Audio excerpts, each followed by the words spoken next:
Oi, gente, bem-vindo a mais uma aula de filosofia e hoje a gente vai continuar o nosso conteúdo de contratualistas. Lembra que na última aula eu apresentei essa matéria nova para vocês, mostrando que a partir desse momento o objetivo da filosofia não está especificamente em buscar uma verdade ou organizar um processo de conhecimento. Mas, na verdade, ela está agora organizando as relações sociais e as relações políticas dentro de estruturas de Estado e nação. A partir desse período da modernidade, a gente vai ter muitos tratados de filosofia falando sobre questões políticas e falando sobre a organização de sociedade. E é a partir daí que surgem os contratualistas. Na última aula, eu apresentei os três principais contratualistas, o Rousseau, o Hobbes e o Locke, sendo que o Locke vocês já ouviram falar deles porque eu falei sobre ele nos empiristas. Lembrando sempre que como a filosofia ela trabalha muito dentro da perspectiva de problema filosófico, a gente tem às vezes um filósofo que vai trabalhar várias questões diferentes porque ele vai estar focando em problemas filosóficos diferentes. Ele não está preso especificamente àquela área de conhecimento. E nos contratualistas, a gente vai ter o Locke, que vai falar sobre isso, e também a gente vai ter outros pensadores dessa área, onde eles vão trabalhar em vários outros movimentos de conhecimento na Idade Moderna. Hoje a gente vai ver o Hobbes, que é um dos contratualistas mais famosos e mais polêmicos, até porque o processo dele, a observação dele sobre a sociedade, ela permanece até hoje. O Hobbes ele é o autor de uma obra muito famosa, que é o Leviatã. Eu vou explicar para vocês, inclusive, no que consiste esse Leviatã. Mas o Hobbes ele tem algumas características que são muito singulares dentro do movimento contratualista. A primeira coisa, o contrato social, como eu falei na última aula, é a perspectiva de que todos os indivíduos possuem direitos, que todos os indivíduos eles firmam um contrato entre eles e a sociedade, quase num processo de cooperação. E a partir disso, independente do grupo social que aquele indivíduo está inserido, ele passa a possuir direitos. E depois dos contratualistas, do contrato social, você começa a ter uma reorganização da estrutura social. O Hobbes, apesar dele ser um filósofo contratualista, ele tinha uma ligação com a perspectiva monárquica muito grande.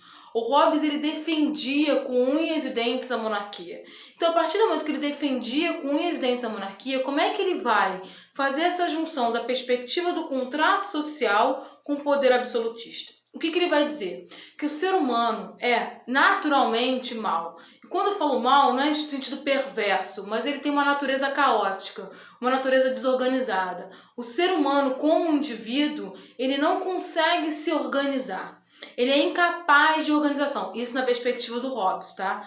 A partir do momento que ele apresenta essa ideia de que o indivíduo é incapaz de se organizar, consequentemente, ele é incapaz também de promover uma organização da sociedade.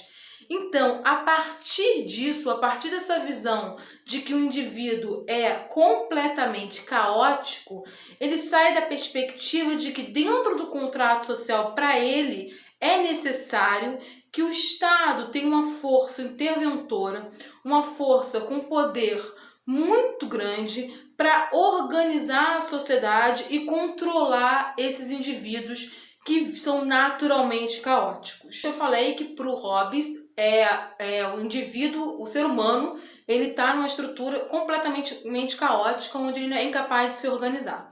Essa migração entre esse estado caótico e esse estado organizado, ela não vai acontecer através do indivíduo, mas vai acontecer através de um estado interventor extremamente forte e controlador. E nesse caso, esse estado interventor para o Hobbes vai ser uma monarquia, vai ser o poder absolutista, onde o ser humano vai sair desse estado natural para o estado civil. E nesse estado civil, ele é obrigado a seguir uma série de regras, uma série de normas, onde, a partir dessas normas impostas por um poder estatal extremamente forte, o indivíduo vai conseguir se organizar na sociedade. Então, na perspectiva do Hobbes, o ser humano, por mais que ele possua direitos, ele não tem autonomia desses direitos. Se a gente traduzir a perspectiva deles, ele vai dizer o seguinte: olha, você possui direitos civis, mas na prática você é incapaz de se organizar, porque você você tem uma natureza de perversidade, uma natureza de maldade. Então você vai precisar ser controlado por uma força externa. E essa força externa vai ser um poder absolutista, vai ser um rei, vai ser um monarca.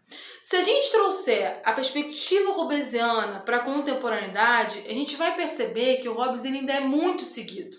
Por quê? Porque por mais que a gente viva numa estrutura democrática, onde a gente tem direito à voz e voto, na prática, em momentos cruciais da sociedade, o Estado ele possui um poder autoritário e de intervenção na vida do indivíduo, onde, se for necessário que aquele indivíduo seja retirado da estrutura social para o bem coletivo, mas esse bem coletivo, na verdade, é um equilíbrio estatal, o Estado vai fazer isso. Quando a gente ouve, por exemplo, uma situação muito comum, né, no Rio de Janeiro, houve uma operação policial organizada pelo Estado e morreram 5 pessoas. A gente ouve isso já com naturalização. E essa naturalização é porque a gente vive na prática um Estado hobbesiano. Nós possuímos direitos civis, nós assinamos um contrato social, mas a gente aceita que o Estado, se for necessário matar aquele grupo de pessoas para manter o equilíbrio, a gente acaba aceitando isso. Porque, no fundo, o Estado acaba tendo um poder muito maior do que os meus direitos civis, meus direitos individuais. Na perspectiva do Hobbes, você tem o seu direito, mas se você é incapaz de se organizar, você vai ficar à mercê, sim, daquele governo. E você precisa acatar todas as decisões daquele governo. Você precisa aceitar aquelas decisões. A partir do momento que você não aceita aquelas decisões, você passa a ser um inimigo do Estado. Sendo inimigo do Estado, você está desequilibrando esse contrato social e, consequentemente, você precisa ser retirado dessa estrutura. Quando a gente traz para cá e a gente normaliza muitas vezes a violência estatal em nome de um equilíbrio, de um bem-estar do Estado, a gente está reproduzindo uma perspectiva hobbesiana que é uma perspectiva muito antiga. A gente está falando de algo que foi firmado há mais ou menos 4 séculos e meio. Numa época onde a gente não tinha uma ideia de direitos humanos, direitos civis, direitos individuais, isso estava surgindo com o contrato social e a nossa perspectiva de poder era um poder absoluto, onde a vida do indivíduo ela não podia de forma alguma, ela não estava no mesmo nível de um rei. Então o Hobbes ele vai te dar ao mesmo tempo o direito, mas ele também vai te tirar essa liberdade. Ele não vai trabalhar a perspectiva da liberdade individual, mas ele é um seguidor do contrato social.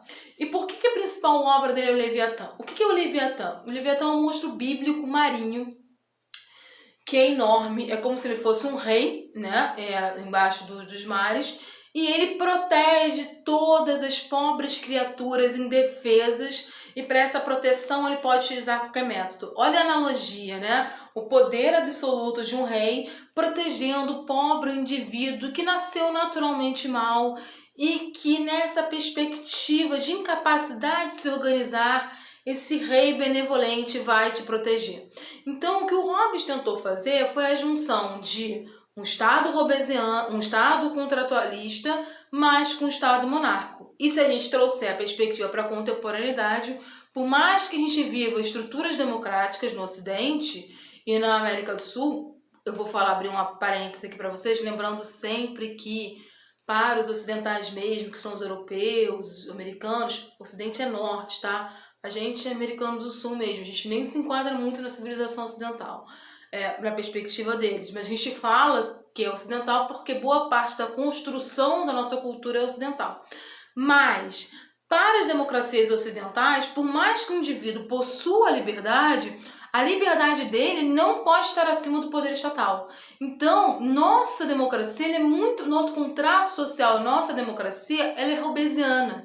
Porque o Estado pode sim tomar uma atitude de violência para manter o controle, mesmo que essa violência possa atacar e ferir de morte alguns indivíduos.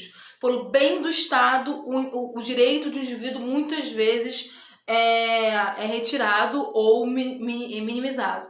É claro que quando a gente faz esse comparativo, a gente faz esse comparativo com proporções diferentes, porque a gente não está lidando, né, em termos, a gente não vive mais numa estrutura monárquica. Mas se a gente também partir para uma perspectiva de ditaduras, as ditaduras que a gente teve no século XX são ditaduras que rasgaram o contrato social também.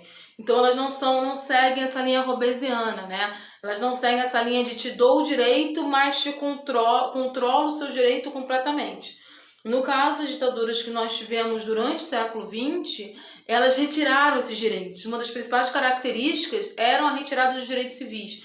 Então, se a gente pensar em todas as estruturas totalitárias que a gente teve, né, as mais importantes, a estrutura nazista, com as leis de Nuremberg de 1935, que retiraram os direitos civis dos judeus, se a gente pensar em Salazar, se a gente pensar em Mussolini, se a gente pensar nas ditaduras da América do Sul, Chile, Brasil, Argentina, sempre há a supressão dos direitos civis.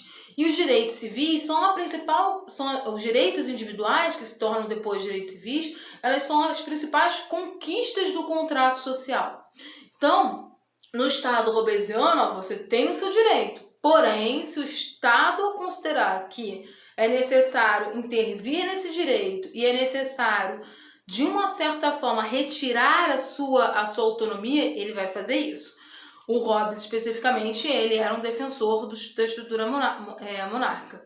Gente, na próxima aula a gente vai ver o Rousseau, que é o contratualista, que eu considero, na minha perspectiva, o mais importante, porque é o que traz as ideias que foram cruciais para uma compreensão de direitos civis, uma compreensão de igualdade na sociedade, e depois vai ver o Locke, que ele traz a perspectiva de democracia liberal. E todas as democracias que nós temos no Ocidente são democracias que bebem na democracia liberal. Lembrando que quando eu falo liberal aqui, eu estou falando de liberalismo político, não estou falando de liberalismo econômico, tá? Liberalismo econômico vem muito depois. Gente, qualquer dúvida, mandar e-mail para o e-mail institucional ou entrar em contato com a tutoria.